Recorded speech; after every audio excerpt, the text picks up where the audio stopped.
నమస్కారం అండి. నేను శాస్త్రీయ మునగాల వేదాస్ వరల్డ్ సెక్రటరీని. డాక్టర్ వెంకటా చాగంటి గారు ఇటీవల బ్రహ్మశ్రీ బండికట్ల నాగాచారి గారు ఒక వీడియో రిలీజ్ చేశారు కదా. దాంట్లో ఇట్లా భగవద్గీత వేదాల నుంచి వచ్చిందని అది చాలా బాగుంది. కానీ అందులో నాకు చిన్న సందేహం ఉంది. అదేమిటంటే ఆయన ఒక శ్లోకం చెప్పారు, కర్మణ్యేవాధికారస్య, అంటే కర్మ నువ్వు చెయ్యి కానీ దాని ఫలితం ఆశించుకొని.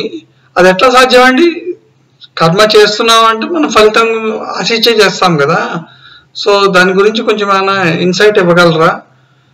కర్మ అట్లా చేస్తున్నందువల్ల కలిగే ఉపయోగాలు ఏంటి, చేయకపోవటం వల్ల కలిగే ఇవి ఏంటి అని కొంచెం చెప్తారా? ఓం నమస్తే.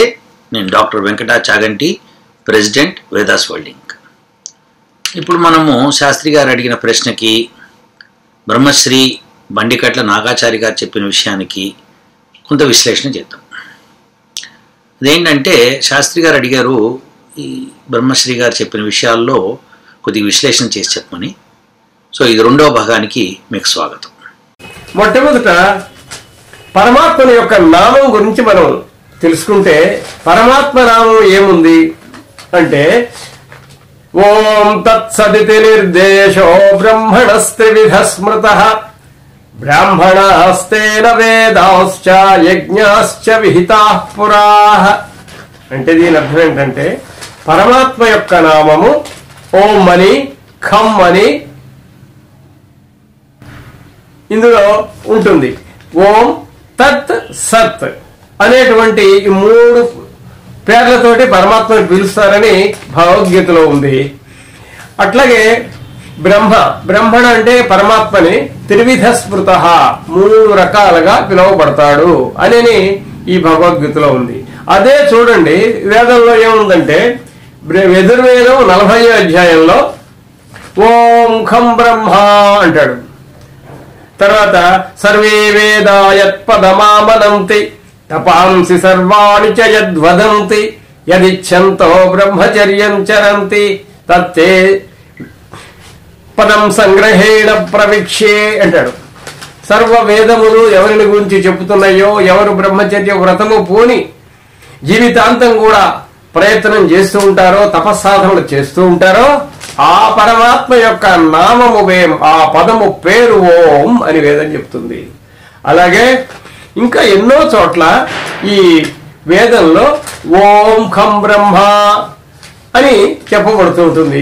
కాబట్టి ఈ భగవద్గీతలో ఉండేటువంటి విషయాలు వేదం ద్వారా వచ్చినవి అనడానికి ఇది ఒక తార్కాణం. ఓం నమస్తే. నేను doctor Venkata Chaganti, president Vedas world Inc. ఇందాక బ్రహ్మశ్రీ శ్రీ నాగాచారి గారు చెప్పింది మనం విన్నాం కదా. అలానే ఇంకొక శ్లోకం కూడా ఉందండి. అది భగవద్గీత 8వ అధ్యాయంలో 14వ శ్లోకం.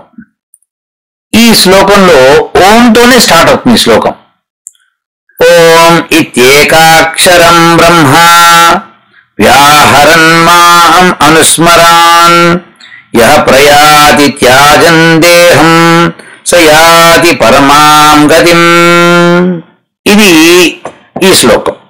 ఈ శ్లోకము అర్థం ఏంటంటే, దేహం విడిచేటప్పుడు ఆ పరమాత్ముని, ఏకాక్షరమైన పరబ్రహ్మం ఓంని తలుచుకోమని ఆ శ్రీకృష్ణ పరమాత్మ మనందరికీ చెప్పాడు. సో ఇది ఇప్పుడు ఇలా చెప్పిన తర్వాత దీనికి ఆధారం శ్రీకృష్ణుడు మరి వేదంలోంచే చెప్పుండాలి కదా. మనం అదే కదా అనుకున్నది ఫస్ట్ భాగంలో. అలానే ఇప్పుడు ఆ వేద మంత్రం ఇక్కడ మీకు ఇచ్చాను. ఇది కూడా యజుర్వేదంలో 40వ అధ్యాయంలో 15వ మంత్రం అన్నమాట. ఈ మంత్రాన్ని మనం ఒకసారి దాని అర్థం ఏంటి, ఆ మంత్రం ఏమిటి అని తెలుసుకున్నాం.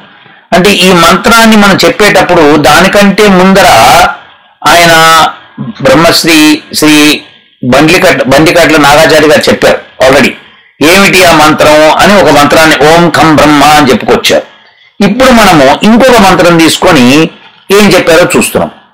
వాయురనిలమృతం మధేదగం భస్మాంతగం శరీరం ఓం క్రతోస్మర క్లిబే స్మర కృతగం స్మర. ఇది పరమాత్ముడు చెప్తున్నాడు. ఏమని చెప్తున్నాడు?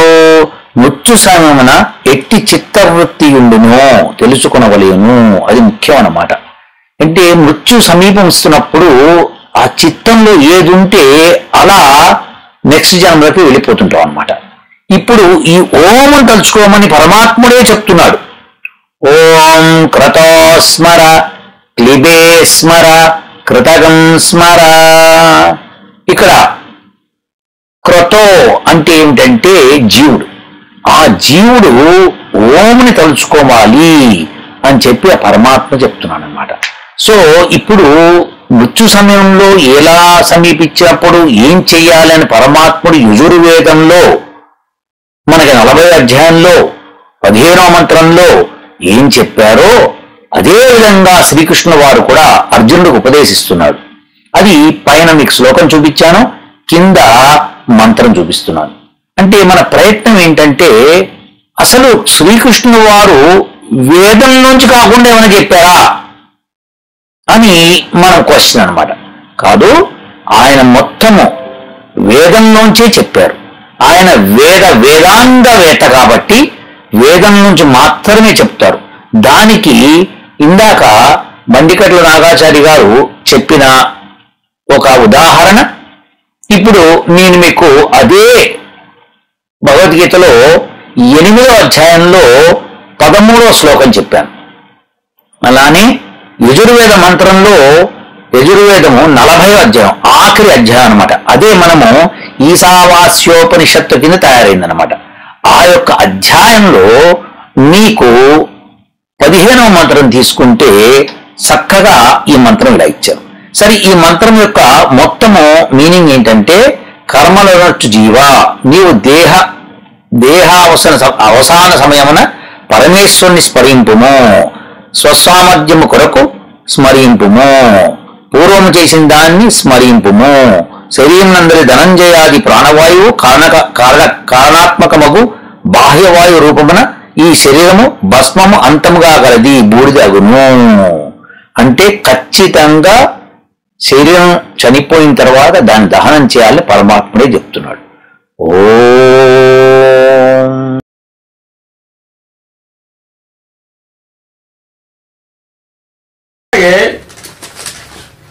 భగవద్గీతకి మూలమైనటువంటిది ఒక శ్లోకం ఉన్నది. కర్మలు చేస్తూ ఉండు, ఫలాపేక్ష లేకుండా కర్మలు చేస్తూ ఉండు, నువ్వు కర్మల్ని వదలరాదు అనేటువంటి విషయాన్ని కర్మణ్యేవాధికారస్తే మా ఫలేషు కదాచన మా కర్మ ఫలహేతుర్భూమాతే సంగోస్త్వ కర్మణి అంటాడు.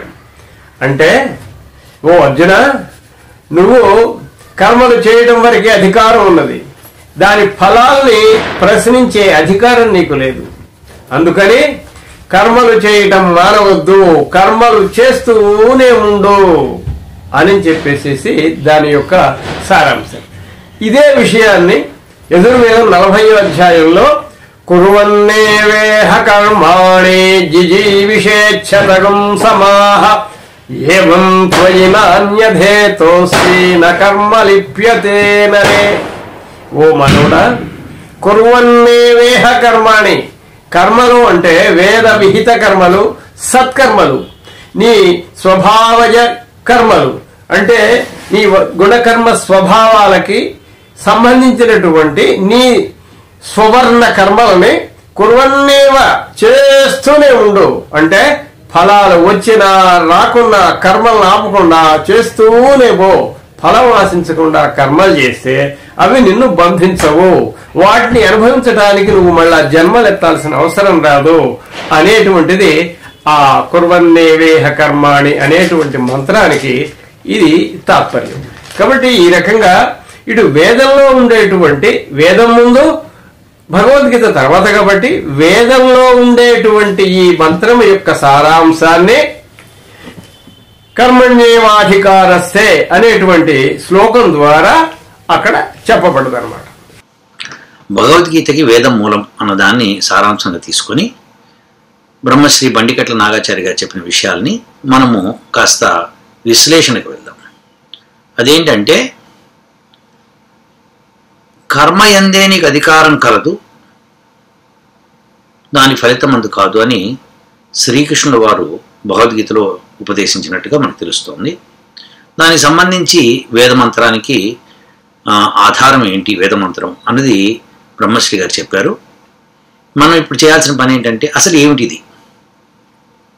చాలామందికి వచ్చే సందేహం, ప్రపంచం అంతా చాలామందికి ఈ విషయం తెలుసు, ఇది భగవద్గీతలో ఉంది అని, వేదంలో ఉందని చాలా తక్కువ మందికి తెలుసు. మనం ఇదివరకు అనుకున్నట్టుగా వేదం అన్నది పండితుల పరంగా చెప్పుకోవాలి, కానీ భగవద్గీత అన్నది పండితులకి, పామర్లకి, అందరికీ పనికొచ్చేదన్నమాట. అయితే ఇప్పుడు అసలు కర్మ ఎందే నీకు అధికారం కలదు, దాని ఫలితమందు కాదు అని కృష్ణవారు చెప్పడం అంటే అధికారం ఏంటి అంటే కర్మ చేయడం వరకే నీ పని, ఫలితం గురించి నువ్వు పట్టించుకోకూడదు అని ఆయన చెప్తున్నారు. ఇది సబబైన విషయమా కాదా? మనము దీని గురించి కాస్తంత విశ్లేషణ చేద్దాం. ఇప్పుడు మీకు ఒక కర్మ చేశారండి, కర్మ చేసే ముందే ఎందుకు చేస్తున్నారు అని ఒక ఆలోచన ఉంటుంది. ఎందుకు చేస్తున్నామో తెలియకుండా కర్మ చేస్తున్నాం అనుకోండి, అది అజ్ఞానము అంటారు చాలామంది.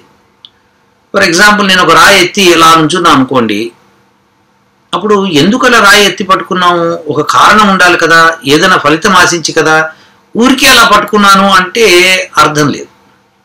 అర్థం లేదు అంటే చాలామందికి అర్థం కాదు ఎందుకు రాయి ఎత్తి పెట్టుకున్నాడని. సో ఎవరి మీద కానీ విసరబోతున్నాడా, లేకపోతే ఒక ఎక్సర్సైజ్ కింద బాడీ బిల్డప్ చేస్తున్నాడా, ఇలాంటి క్వశ్చన్లు వస్తాయి. ఎందుకంటే సామాన్యంగా రాయెత్తే కర్మకి అలాంటి ఆధారాలే ఉంటాయి కాబట్టి. సరే, ఇప్పుడు అది కాదు ఇది కాదు అన్నాడు అనుకోండి ఒక మనిషి, రాయెత్తి పట్టుకున్న మనిషి, అప్పుడు మనకి పిచ్చోడా అని అనుకుంటాం అన్నమాట. ఎందుకంటే ఏ ఫలితము ఆశించకుండా కర్మ చేస్తున్నాడు అంటే అది అజ్ఞానము అని చాలామంది భాష్యం చెప్తారు. సో ఇప్పుడు శ్రీకృష్ణుల వారు ఏ సందర్భంలో చెప్పారు, ఎలా చెప్పారు అంటే ఆయన మోక్షానికి ఎటువంటి కర్మ అవసరము అన్నది చెప్పుకుంటూ వచ్చాడు. నిష్కామ కర్మ అంటే ఏమాత్రం కూడా దాని యొక్క ఫలితాన్ని ఆశించకుండా కర్మ చేయటం అన్నమాట. ఎలా సాధ్యమవుతుందండి అది? ఏ మనిషి అసలు ఏ కర్మ చేసినా కానీ ఏదో ఒక ఫలితం ఆశించే చేస్తాడు. అయితే ఇక్కడ కృష్ణుల వారు చెప్పింది ఫలితము ఆశించడం కంటే ఆయన ఫలితం మీద అధికారం లేదని చెప్పారు. అధికారం అంటే మరి నేను కర్మ ఎందుకు చేస్తాను ఫలితం మీద అధికారం లేకుండా? నాకు కావాలి, అది కావాలనే చేస్తాను నేను. సో ఇప్పుడు ఎవరన్నా ఒక ఉద్యోగానికి వెళ్ళారు అనుకోండి, నువ్వు కర్మ చేయను, ఆయన ఫలితం భగవంతుడు వదిలేసే, నీకు డబ్బులు నేను ఇవ్వను అన్నాడు అనుకోండి యజమాని. అది కర్మ ఎలా చేస్తాడైనా? ఫలితం భగవంతుడి మీద వదిలేసి ఈయన కర్మ ఎందుకు చేస్తాడు? ఆలోచించాలి మనం. సో అలా చేయించడం అంటే చేయించుకునేవాడిది పాపం, చేసేవాడిది కూడా తప్పే అవుతుంది. కాబట్టి ఈ కర్మ, ఈ ఫలితము, ఈ రెండింటి గురించి కాస్త బాగా డీప్గా ఆలోచించాలి మనం. అదేంటంటే కర్మ చేసేటప్పుడు అటాచ్మెంట్స్ పెట్టుకోవద్దు అని కృష్ణుల వారు చెప్తున్నారు.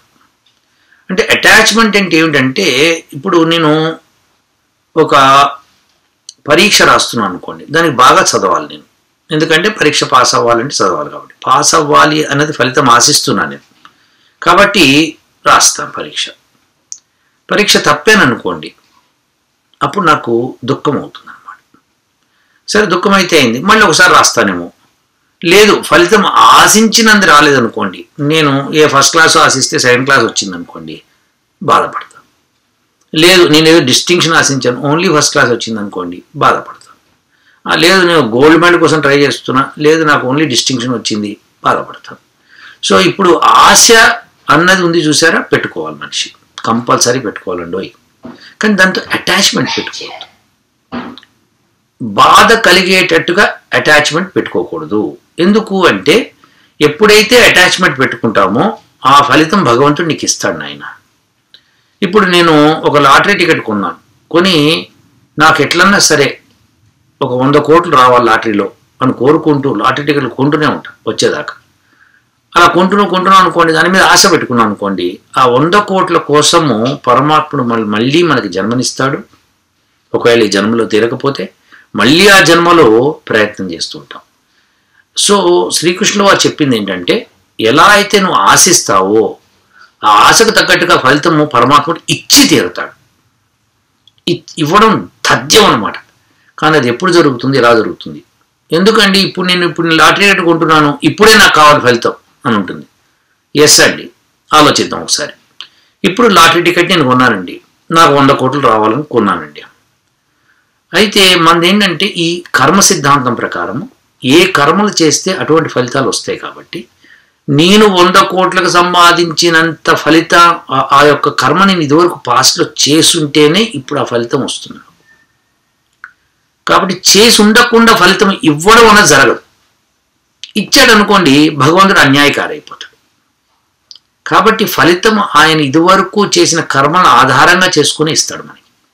సో ఆ కర్మల్ని మనము ఇదివరకు చేసామా, వాటి తగినంతగా చేసుంటే ఫలితం భగవంతుడు తప్పకుండా ఇస్తాడు. సో కొంతమందిని మనం చూస్తుంటాం, సడన్గా రిచ్ అయిపోతుంటాడు, సడన్గా గొప్పవాడైపోతాడు, ఎందుకో తెలియదు మనకి. సో లాటరీ టికెట్ తగిలిందండి, 100 కోట్ల లాటరీ టికెట్ తగిలిందండి. ఆ లాటరీ టికెట్ వాళ్ళకి ఎందుకు తగిలింది? వాళ్ళు పూర్వజన్మలో ఏ కర్మ చేశారో దాని ప్రకారమే ఇక్కడ వస్తుంది. ఇప్పుడు ధనం ఒకటే నా కర్మ కారణం, ఇంకొకటి ఉంది ఆరోగ్యం.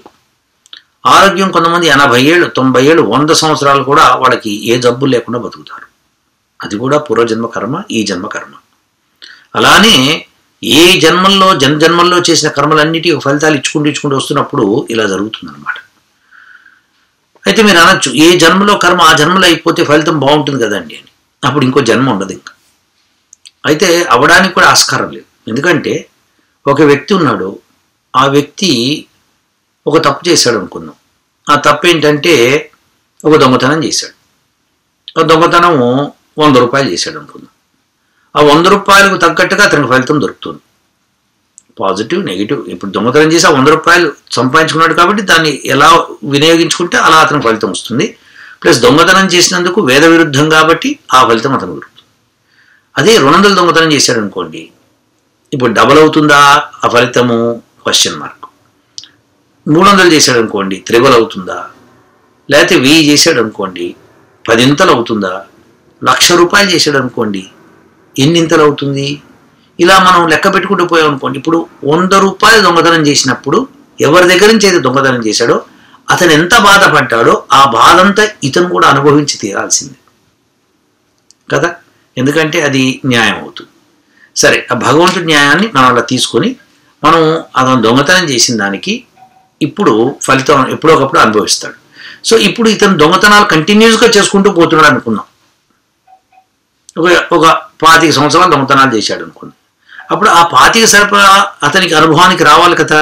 అనుభవం రావాలంటే అతని జీవితం, అతని యొక్క ఆయుష్ ఉండకపోవచ్చు. అప్పుడు వచ్చే జన్మలో మళ్ళీ జరుగుతుంది. సో ఇలా అనేక అన్యాయాలు చేస్తున్నారు చాలామంది. వాళ్ళందరికీ కూడా ఫలితం అలా వస్తూ ఉంటుంది అన్నమాట. సో అందుకని భగవంతుడు ఏమంటున్నాడంటే, ఒక కార్యం చేసినప్పుడు దాన్ని దృష్టిలో పెట్టుకోవాలి. నేను ఈ ఎగ్జామ్ రాస్తున్నాను పాస్ అవ్వడానికి, పాస్ అవ్వాలి, నాకు ఉద్యోగం రావాలి, నేను పెద్దగా ఎదగాలి అని పెట్టుకోవచ్చు. ఆ ఫలితాలు అవన్నీ. కానీ ఆ ఫలితాలకి అటాచ్మెంట్ పెట్టుకోవద్దు అంటున్నాడు పరమాత్ముడు. ఎందుకంటే అటాచ్మెంట్ పెట్టుకున్న దగ్గర నుంచి నీకు జన్మలు తీసుకోవాల్సి వస్తుంది. ఎలా అయితే జన్మలు తీసుకోవాల్సి వస్తుందో అలా మళ్ళీ కర్మలు చేయాల్సి వస్తుంది, మళ్ళీ జన్మలు తీసుకోవాల్సి వస్తుంది. ఇది ఒక సైక్లిక్ ప్రాసెస్ అయి కూర్చుంటుంది. అదే కనుక అటాచ్మెంట్ పెట్టుకోకపోతే నేను చేశాను రవై, ఫలితం రాలేదు, పరమాత్ముడికి వదిలేసి అలా నిశ్చింతగా ఉండగలిగినాడు అతను యోగి అవుతాడు. యోగి అయిన వాడు మోక్షాన్ని పొందుతాడు. కాబట్టి ఈ భగవంతుడు శ్రీకృష్ణుడు వారు చెప్పింది ఏంటంటే కేవలం మోక్షానికి సంబంధించి. అలానే పరమాత్ముడు యజుర్వేద 40 అధ్యాయంలో బ్రహ్మశ్రీ బండికట్ల నాగాచార్య గారు చెప్పిన విషయం ఏదైతే ఉందో అది కూడా మోక్షానికి. సో ఈ యొక్క సిద్ధాంతం ఏదైతే ఉందో నిష్కామ కర్మ లేకపోతే ఫలితమందు అధికారం లేదు అని చెప్పడం ఏంటంటే ఫలితం పరమాత్ముడు ఇవ్వాల్సిందే. అయితే మళ్ళీ మొదలుకొచ్చాం. అదేంటంటే ఇప్పుడు ఎగ్జామ్ రాస్తే నేను బాగా కష్టపడి చదివి రాసేందుకు ఇప్పుడు పాస్ అవ్వాల్సిందే కదా అంటే లేదండి. ఇదివరకు చేసిన కర్మల ఫలితాలు అనుభవిస్తున్నాం కాబట్టి ఆ అనుభవంలో ఈ దుఃఖం అనుభవం ఉందనుకోండి, ఫెయిల్ అవ్వటమో లేకపోతే మనం అనుకుని సాధించకపోవడమో జరుగుతుంది అనమాట. సో దాన్ని మీరు పక్కన పడేసేయాలి. ఓకే ఫెయిల్ పక్కన పడేసేసి మళ్ళీ తయారవ్వాలి. సో మీరు ఏది చేయాలనుకున్నారో అది చేస్తూనే ఉండండి. ఒక ఫలితాన్ని మటుకు మీరు మైండ్లో పెట్టుకోకండి. ఫలితం వచ్చేస్తుంది, అబ్బో ఫలితం తప్పదు. మీరు ఒక కార్యం చేశారు, నేను అనుకున్నాను అనుకోండి, నాకు 100 కోట్ల రూపాయలు నాకు ఆస్తి కావాలనుకున్నాను అనుకోండి, అనుకోని దాని గురించి ఆలోచిస్తూ దాని గురించే చేస్తున్నాను అనుకోండి, ఖచ్చితంగా నాకు వచ్చేస్తుంది. అది తప్పదు. ఎప్పుడు వస్తుంది అనేది పరమాత్మ దృష్టిలో. ఎందుకంటే దీనికి 2 విషయాలు ఉన్నాయండి. ఇప్పుడు మీరు ఒక కుటుంబంలో జన్మించారు. మీకు తల్లి, తండ్రి, అక్క, చెల్లి, అన్న, తమ్ముడు ఉన్నారు అనుకున్నాం కాసేపు. వాళ్ళందరి కర్మలు కూడా వాళ్ళు తెచ్చుకున్నారు, మీరు తెచ్చిపెట్టినవి కాదు. వాళ్ళ కర్మలు వాళ్ళు తెచ్చుకున్నారు, మీ కర్మ మీరు తెచ్చుకున్నారు. సో మీకు ఏమవుతుందంటే వాళ్ళు అనుభవించాల్సింది కొంత ఉంటుంది. మీరు 100 కోట్లు వచ్చినప్పుడు, అరే మా చెల్లెలకి, మా అక్కకి ఇంత ఇస్తాను, మా అన్నకి ఇంత ఇస్తాను, మా తమ్ముడికి ఇంత ఇస్తాను, మా అమ్మకి ఇంత ఇస్తాను, మా నాన్నకి ఇంత ఇస్తాను మీరు మనసులో అనుకున్నారు అనుకోండి. వాళ్ళకి అధికారమే లేదనుకోండి, అప్పుడు మీకు 100 కోట్లు రావు అనమాట. సో ఎందుకంటే 100 కోట్లు వచ్చినప్పుడు మీరు ఎలా డిస్ట్రిబ్యూట్ చేస్తారని మీకు మైండ్ సెట్ ఉంది. సో ఉన్నప్పుడు ఆ మైండ్ సెట్ ప్రకారం జరగాలనుకుంటారు అనుకోండి, వాళ్ళకి అనుభవించే అధికారం లేనప్పుడు మీరు ఎలా సంపాదిస్తారు? కేవలం మీకోసమే మీరు సంపాదిస్తున్నారు అనుకోండి, అప్పుడు మీకు అధికారం ఉందనుకోండి, అప్పుడు మీకు వస్తుంది. సో ఇవన్నీ కూడా ఏంటంటే పూర్వజన్మ నుంచి, తర్వాత చిన్నప్పటి నుంచి చేస్తున్న కర్మ. అయితే ఇలా అని చెప్పి కర్మ చేయడం మానేయకూడదు. ఎట్లన్నా నాకు నా భవిష్యత్తు నా కర్మల ప్రకారం ఉందంటే ఇప్పుడు కర్మలు చేయకుండా మానేశారు అనుకోండి, మీకు ఇంకా పాపం వస్తుంది అనమాట. ఎందుకంటే కర్మ చేయకుండా మనిషి ఒక్క క్షణం కూడా ఉండలేడు. ఎందుకు? ఊపిరి పీల్చటం వదలటం కూడా కర్మేనండి. కళ్ళు రెప్పలు వాల్చటం తెరవడం కూడా కర్మే. సో ఇవన్నీ కర్మలే కాబట్టి ఆ కర్మల ప్రకారము, వాటి గుణాల ప్రకారము వాటి యొక్క ఫలితాలు వస్తూ ఉంటాయి అన్నమాట. కాబట్టి ప్రపంచంలో మీరు చేయవలసింది ఏంటంటే, ఇప్పుడు నేను గాలి పీల్చుకుని ఆక్సిజన్ పీల్చాను, కార్బన్ డైఆక్సైడ్ వదిలిపెడుతున్నాను. మరి వాతావరణంలో ఎంత శాతం కార్బన్ డైఆక్సైడ్ వదిలేను, అలానే నేను తిన్నాను, అరిగింది, చెమట పట్టింది, అంతా కూడా దుర్గంధమే. ఇలా రకరకాల దుర్గంధాలని మన బాడీ ద్వారా వదిలిపెడుతున్నాం కాబట్టి వాటన్నిటికీ మనం కర్మలు చేస్తున్నాం. అంటే ప్రపంచంలో మిగతా జీవులకి మనము ఈ దుర్గంధాన్ని వదిలిపెడుతున్నాం. మరి దాన్ని క్లియర్ చేసుకోకపోతే మనం దుర్గంధంలో పోయి పడతాం అనమాట. సో అందుకని దానికి సరిపడా యజ్ఞము యాగాదులు చేయాలని పరమాత్ములు వేదంలో ఉపదేశించారు. అలానే కృష్ణుల వారు భగవద్గీతలో కూడా ఉపదేశించారు. కాబట్టి మనం కర్మ చేయకుండా ఒక్క క్షణం కూడా ఉండలేము. అలాంటప్పుడు మీరు కర్మ చెయ్యండి, కానీ ఆ ఫలితాన్ని ఆశించకండి. అంటే ఏంటి? ఫలితం యొక్క అధికారం మీకు లేదు, అది వస్తుంది మీకు. ఆ ఫలితం తప్పదు, అది కంపల్సరీ. ఆ ఫలితం మీరు ఏ కర్మ చేస్తే దాని ఫలితం ఎప్పుడోకప్పుడు వస్తుంది. ఎప్పుడోకప్పుడు వస్తే ఇప్పుడు నాకు లాభం ఏంటంటే, ఇప్పుడు చేసి ఇప్పుడు నాకు రావాలి. ఇప్పుడు చేస్తే ఇప్పుడు వచ్చేవి కొన్ని ఉంటాయి, ఇప్పుడు చేస్తే ఇంకొప్పుడు వచ్చేవి కొన్ని ఉంటాయి. మీ యొక్క ఫలితము ఎంత పెద్దదైతే అంత ఆలస్యం కావచ్చు, తొందర కావచ్చు, డిపెండ్స్ ఆన్ పాస్ట్ కర్మ. పాస్ట్ కర్మల్లో మంచి చేసి ఉంటే కనుక ఈ జన్మలో మీరు మంచి చేస్తూ ఉంటే తొందరగా ఫలితాలు వస్తాయి. ఒకవేళ పాస్ట్ జన్మలో ఏమన్నా తప్పులు చేస్తుంటే ఈ జన్మలో కొద్దిగా మెల్లగా అవుతుంది, కానీ ఫలితం బాగుంటుంది, అద్భుతంగా ఉంటుంది. మీరు చేయవలసింది ఏంటంటే కర్మ. నాకు ఇప్పుడు 100 కోట్ల రూపాయలు రావాలి అని కృషి చేసి మొదలు పెట్టండి. ఆ 100 కోట్ల మీద మాత్రమే దృష్టి పెట్టుకోండి. దాని అధికారం కోసం మీరు దృష్టి పెట్టుకోండి. అధికారం పొందుతారు, కానీ దానికోసం జన్మలు తీసుకోవాల్సి వస్తుంది. అది ఈ జన్మలోనే ఎప్పుడోకప్పుడు వస్తుంది. కాబట్టి ఈ విషయం మీరు కంగారు పడకండి. పరమాత్ముడు ఎప్పుడైతే ఇవ్వదలుచుకుంటాడో ఖచ్చితంగా ఆయన ఇచ్చేదే బాగుంటుంది. మనకి ఈ రోజున 100 కోట్లు అనుకున్నాం, 100 కోట్లు వస్తాయండి. వచ్చిన తర్వాత ఏమి చేయలేం, మన దాంతో మనం ఏం చేయాలో తెలియదు. కాబట్టి అందుకని పరమాత్మ ఏం చేస్తాడంటే, మీకు ఆ 100 కోట్లతో ఏమి చేయాలి, ఏమి చేస్తే మీరు మంచిగా అవుతారు, ఏ విధంగా మీకు మోక్షానికి సాధ్యం అవుతుంది అనే రచన చేసి పెడతాడు. కాబట్టి పరమాత్ముడు ఇచ్చేదే మనకి చాలా బాగుంటుంది. మీరు వగచి లాభం లేదు, దానికోసం ఎడవాల్సిన పని లేదు. కర్మ ఎప్పుడు కూడా చెయ్యండి, ఖచ్చితంగా చేయండి. నేను ఇది ఆశిస్తున్నాను అనుకోండి, కానీ ఆశని అటాచ్మెంట్ కింద పెట్టుకోవద్దు. అంటే అటాచ్మెంట్ అంటే దుఃఖం పాలు కావద్దు. రాలేదా, ఓకే మరొక ప్రయత్నం చేద్దాం అంతే. కానీ దుఃఖం పాలు కావకూడదు. ఎలా ఉంటామండి, మనుషులు కదండి, మనం నవ్వకుండా ఏడవకుండా ఎట్లా ఉంటామండి? అది యోగులకి చెప్తున్నాడు కృష్ణ పరమాత్ముడు. అలానే భగవంతుడు వేదంలో అలా చెప్పాడు. కాబట్టి మనం అర్థం చేసుకోవాల్సింది ఏంటంటే, యోగులకు సంబంధించిన విషయం వాళ్ళు చెప్పారు. అది ప్రతి మనిషి అన్వయించుకుంటానంటే కుదరదు. కానీ కుదరకపోతే మనం ఎట్లా అన్వయించుకోవాలంటే, మనం కర్మ చేస్తూ ఉండాలి, ఫలితం ఆశిస్తే ఆశించుకోండి, కానీ అటాచ్మెంట్ పెట్టుకోవద్దు. అటాచ్మెంట్ పెట్టుకోకుండా ఉంటేనే మీరు బ్రహ్మాండమైన పనులు చేయగలుగుతారు. అటాచ్మెంట్ పెట్టుకుంటే కష్టం అవుతుంది. ఒకసారి ఒక గొప్ప సైంటిస్టు తన ఇంటి వెనకాల ఇంకొక ల్యాబొరేటరీ కట్టుకున్నాడు, తన సొంత ల్యాబొరేటరీ. దానిలో చాలా ఎక్స్పెరిమెంట్స్ చేస్తుండే. ఒకరోజు సడన్గా ల్యాబొరేటరీ తగలబడుతుంది. అప్పుడు కొడుకు వచ్చి నాన్న ఇట్లా నీ ల్యాబొరేటరీ తగలబడిపోతుందంటే ఆయన బయటకు వచ్చి చూసి అయ్యో ల్యాబొరేటరీ తగలబడుతుందా అని ఎడవలేదు. అనుకుంటే ఆయన కొడుకుతో ఒకటే మాట్లాడాడు, మనం చేసిన తప్పుల్ని భగవంతుడు తుడిచేస్తున్నాడు రా, మళ్ళీ కొత్త ల్యాబ్ కన్స్ట్రక్ట్ చేద్దాం అనుకున్నాడు, అంతే. అది నిష్కామ కర్మ. అలా ఉండాలన్నమాట. సో మీరు కూడా ఏదైనా సరే, ఏదైనా అయిందనుకోండి, అన్యాయం జరిగిందనుకోండి, అన్యాయాన్ని ఎదిరించాలి, అన్యాయం దానికి తగ్గ జవాబు చెప్పాలి, అది మీ ధర్మం. ఎట్ ద సేమ్ టైం దాని గురించి వగచే లాభం లేదు. కేవలం మనం కర్మ చేయాలి, దాన్ని ఆశ పెట్టుకోండి, చక్కగా ఆశించండి, కానీ అటాచ్మెంట్ పెట్టుకోవద్దు, డిటాచ్ అవ్వండి దాని నుంచి.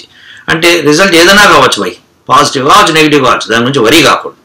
వరి కాకుండా చేసుకున్నవాడు తప్పకుండా సఫలీకృతం అవుతాడు. ఎలా అవుతాడంటే తను అనుకున్న దానికంటే ఎన్నో రెట్లు సుఖాన్ని అనుభవిస్తాడు, ఆనందాన్ని అనుభవింపజేస్తాడు కూడా. అదే అటాచ్మెంట్ పెట్టుకున్నవాడు దానికి వచ్చిందనుకోండి ఓ సంతోషపడిపోతాడు, పోయిందనుకోండి ఓ దుఃఖపడిపోతాడు. ఈ రెండు జరుగుతాయి. ఎప్పుడైతే విపరీతమైన ఆనందము విపరీతమైన దుఃఖము కలిగిన మనిషికి అటాచ్మెంట్ అనమాట.